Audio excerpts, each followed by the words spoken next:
Good morning! We are on day 2 dito sa Palawan. So, kahapon nag-city tour kami.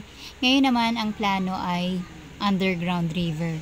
So, pagkatapos ng underground river ay papunta na kami sa El Nido since 5 to 6 hours ang biyahe para makarating ka sa El Nido. Nung umaga na yan ay medyo maulan. Not feeling well pa naman si Avia. Pero buti na lang medyo gumanda na yung pakiramdam niya nung uminom siya ng gamot. Kaya dapat talaga kapag nagta-travel ka, dapat ready ka sa lahat ng mga kailangan mo at kakailanganin. Lalo na nagta-travel ka, kasama mo yung mga kids. Kaya dapat lahat as in dala mo. So yung araw na yan, hindi naman masyadong matao. Kaya nakaalis din kami kagad. Kasi hindi naman peak season ngayong July eh. Ito nga pala yung second time ko na sa underground. Pero itong family ko ay first time nila dito ngayon.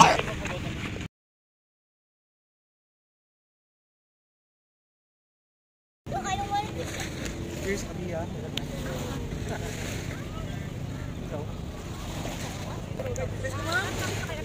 Okay na po.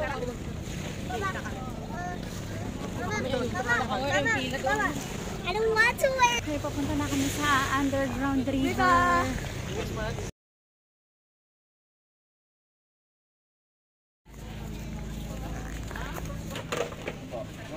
Mahal pa.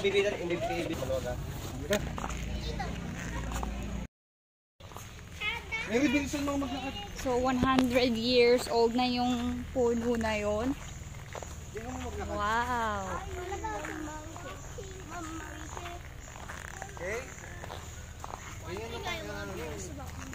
Papunta tayong underground river.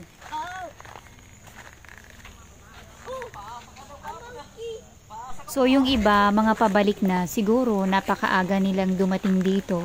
Kaya maaga silang nakatapos. Hello, monkey. Yung mga monkeys pala dito, mga pakalat-kalat lang sila dito.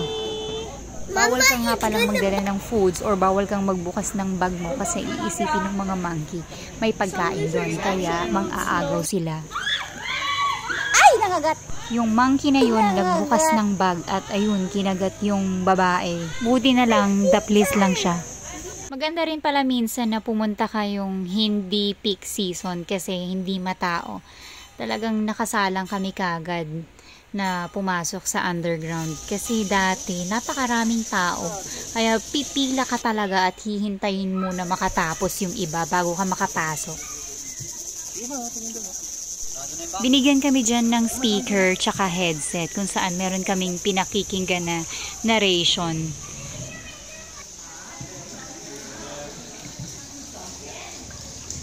Yung mga bato dyan, bago ka pumasok dyan sa entrance, ay within your reach lang.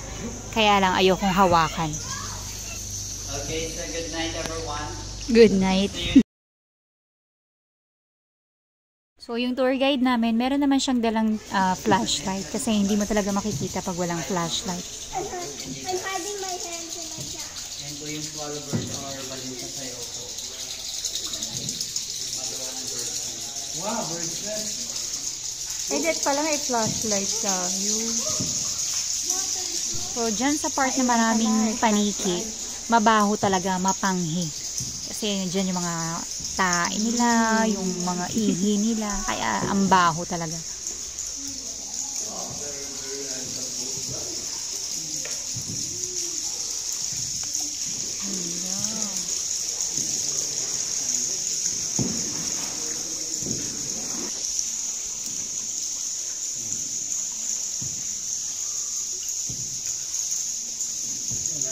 Don't say wow. You say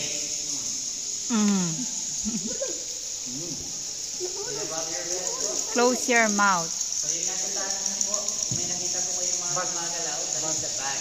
Daming bats ko. O yung hindi gumagalaw, low back. Ang galing nga na meron kaming pinakikinggan sa headset tapos swak na swak siya dun sa part na kung saan ay humihinto ka sa mga part ng mga rocks, kung ano yung tawag doon, kung ano yung image na makikita mo. Talagang dapat on time kumbaga timing na timing yung narration dun sa nakikita mo habang nagsasagwan si Kuya.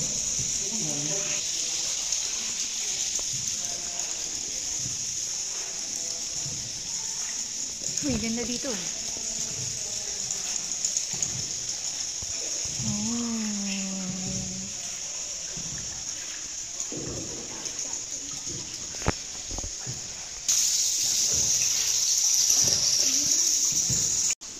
Kuya, what's the water dropping? Oh, close your mouth, ha.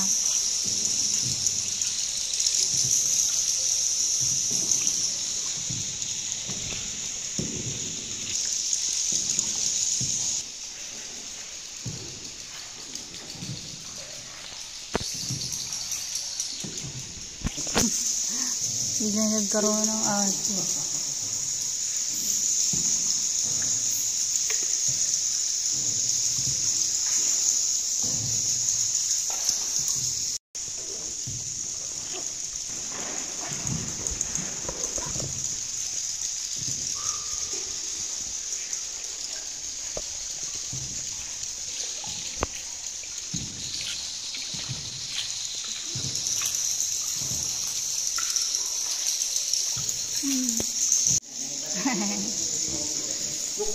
So, dito sa part na to, marami ka nang makikitang mga image or mga parang sculpture na mabubuo dun sa mga stalagmites and stalactites na ituturo ng mga tour guide.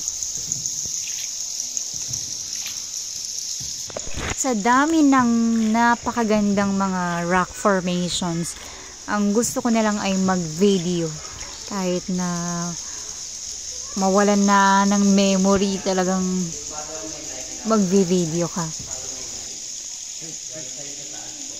So, ang na-form daw dito ay parang si Virgin Mama Mary.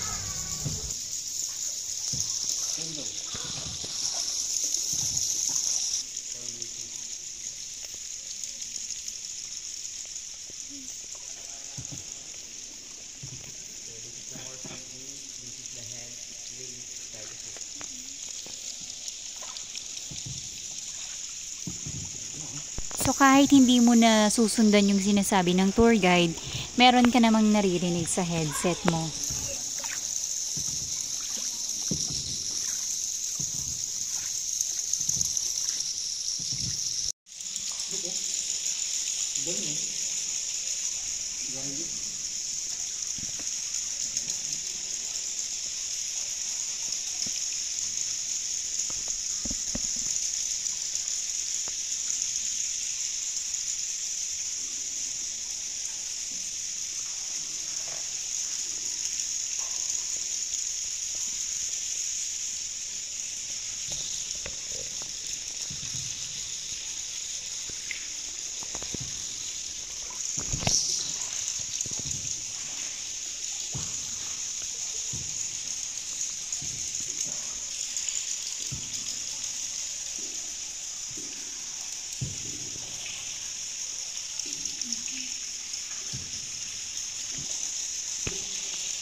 Good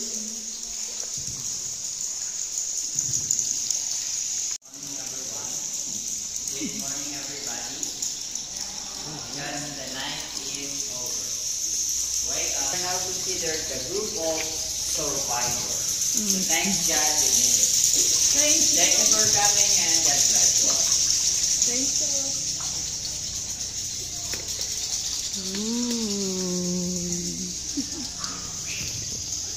Umaga na.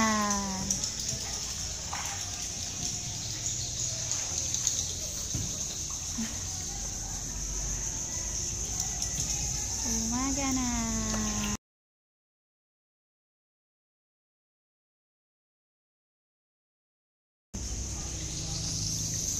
Si Mary. Si Mary.